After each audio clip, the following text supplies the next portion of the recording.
Hello everyone. Today we are going to begin with another poem in your course called A Tiger in the Zoo by Leslie Norris. Let's begin. George Leslie Norris was a famous Welsh poet and a short story writer. He was born on 21st May 1921 and he died on 6th April 2006. You can take a look at the poet's picture here. Now let me introduce the poem to you. In this poem, the poet draws up a contrast by showing us the image of a tiger in the zoo and in its natural habitat. He places these opposite images right next to each other for us to compare as readers. The poem moves on from zoo to the jungle and back to the zoo again. This change in setting provides the contrast that I just talked about in the previous point. Now let's move on to the poem itself. You can pause the video here and read the poem by yourself, or you can read it along with me. He stalks in his vivid stripes the few steps of his cage, on paths of velvet quiet, in his quiet rage. He should be lurking in shadow, sliding through the long grass, near the water hole where plump deer pass. He should be snarling around houses at the jungle's edge, baring his white fangs, his claws, terrorizing the village. But he is locked in concrete cell, his strength behind bars, stalking the length of his cage, ignoring visitors. He hears the last voice at night, the patrolling cars, and stares with his brilliant eyes at the brilliant stars. Now that we've read the poem, let me try to explain it to you stanza wise. He stalks in his vivid stripes the few steps of his cage, on paths of velvet quiet, in his quiet rage. So he here refers to a tiger who has vivid, bright colored stripes on his body. This tiger is enclosed in a cage and he quietly stalks. Stalk means walks slowly and silently within his cage. His paws are like pads of velvet, very soft to touch, and thus they make no noise while he walks inside his small cage. Rage means anger, so the tiger is also very angry, but he is still quiet because he can't do anything because he is trapped.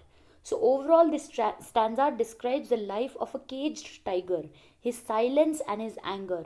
The tiger is very angry, but he bears it with silence. He should be lurking in shadow, sliding through long grass, near the water hole where plump deer pass. In this stanza, the poet describes the ideal life of a tiger who's free to roam in the forest.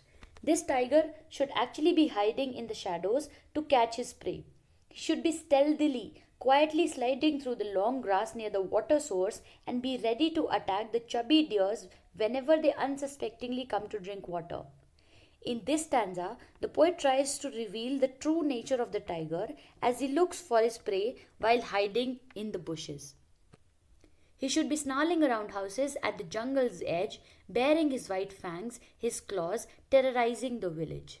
The poet in this stanza continues to paint the ideal life of a free tiger in the forest. He says that the tiger should be snarling, means making scary, growling sounds around the houses on the jungle's edge. He should be scaring, terrorizing people by showing them his majestic white, pointed teeth and his sharp claws. So you can notice how this image of a tiger is scary and it evokes the feelings of fright and terror in you as a reader. This is in complete contrast with the image of a caged tiger who remains quiet and silent and he makes no show of his strength, right? But he is locked in a concrete cell, his strength behind bars, stalking the length of his cage, ignoring visitors. So the poet says that the tiger should ideally have been in the forest looking for his prey and scaring the humans.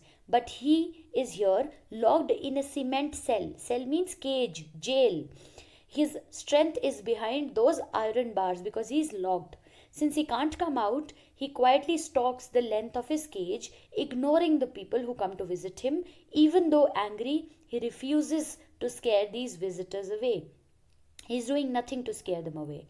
This image is again in contrast with the majestic, scary tiger in that of the previous stanzas, right? The poet here paints a clear picture of a jailhouse with usage of words such as concrete cells and bars, right? But do you think the tiger has committed any crime? Or is the tiger jailed just for human entertainment? Here, the poet wants to show you that the tiger is in a zoo and he's caged just for humans to be entertained. He's actually not committed any crime, but he's still jailed, right? He hears the last voice at night, the patrolling cars, and stares with his brilliant eyes at the brilliant stars. The poet says that the last voice that he hears at night is that of the patrolling cars that take rounds to make sure everything is alright in the zoo. He dejectedly, sadly stares at the bright sky with his bright, shiny eyes. This stanza describes the helplessness of a caged animal staring blankly into the sky. The tiger is lonely and helpless. This is a contrasting image to the natural instincts of a tiger who's free, who snarls at people, and who wants to catch his prey by hiding. Now that we've discussed the poem, let's move on to the literary analysis of it. But before that, let's discuss the rhyme scheme of the poem. Let's look at the words with which the lines end, right? The word stripe doesn't rhyme with any other word, so we'll code it as A. Cage, rage. These both rhyme, so we'll code them as BB because they rhyme, right? Quiet, this doesn't rhyme with any other word, so C. So the rhyme scheme becomes A, B, C, B. Shadow doesn't rhyme with any other word, so A. Grass, pass. These two words rhyme, so B, B. Hole doesn't rhyme with any other word in this stanza, so C. Houses doesn't rhyme with any other word, so A. Edge, village, so B, B. They both rhyme. Clause doesn't rhyme with any other word, so C. Cell doesn't rhyme with any other word, so A. Bars, visitors, the S sound gets repeated, so B, B. They are rhyming. Cage doesn't rhyme with any other word, so C. Night, A. Cars, stars, they both rhyme, so B, B. Eyes doesn't rhyme with any other word, so we'll code it as C. So the rhyme scheme is A, B, C, B, and the same rhyme scheme is followed throughout the poem in every stanza. Now let's move on to the poetic devices. Here's your poem. Let's start discussing it. The first poetic device is juxtaposition. Juxtaposition means to keep any two opposite things right next to each other. So there are two opposite images, like I just told you. The first image is that of a caged tiger in a zoo, and the second one is that of a free tiger in the forest. So the poet keeps these two images right next to each other to evoke a sense of a contrast, right? Look at this first stanza. The image is that of a caged tiger. Now look at these two stanzas. The image is that of a free tiger, because the poet describes how he lurks in a shadow, tries to catch his prey, snarls at people. In the next two stanzas, the image is that of a caged tiger again, because the poet talks about concrete cells, bars, and visitors who he ignores, right? So he places these images right next to each other to create juxtaposition. The next poetic device is contrast. To justify the juxtaposition and to make it more valid, to highlight it, the poet has used certain words to bring up contrasting images, right? Let's discuss some of these examples. The first word is quiet. The poet wants to emphasize that the tiger, opposite to his nature, is completely quiet. Look at the other word, snarling and terrorizing. These two words, quiet and snarling, are opposite to each other. In one stanza, the poet says that the tiger is completely quiet, and in the other, he says that ideally he should be snarling at people, he should be growling, making scary noises, right? So these two contrasting images are created by the poet. Let's discuss the next example. The word is stalking, and this is in contrast with the word lurking and sliding. Now, lurking and sliding are two words which very clearly depict how stealthily he's looking to kill his prey, right? But stalking, on the other hand, depicts how helpless he is. He has just a very small space inside his cage, and he's going back and forth. He's going again and again over the same path because he can't move freely in his cage, right? So these are the two contrasting images that the poet has created. Now let's discuss the next poetic device, which is personification. Now personification is a poetic device which, when used, attributes human qualities to any other creature. It could be an inanimate object or any other creature, such as animals, insects, right? Let's discuss the examples. He, this is a pronoun which is generally used for human beings, right? Rage, it's a very human emotion. The tiger here is feeling rage just like humans. And ignoring, he's ignoring the visitor. So these three examples give you a sense that the poet is attributing human qualities to this tiger. Let's discuss the next poetic device, which is metaphor. There's only one example of metaphor in this whole poem, which is pads of velvet. The poet is comparing the pads, the paws of the tiger with velvet, but he's doing so implicitly. He's not using the word like or such as. So he's saying that his pads are just like that of velvet because they're very soft and they're not producing any noise. The next poetic device is repetition. The poet has repeated the word quiet twice in the first stanza.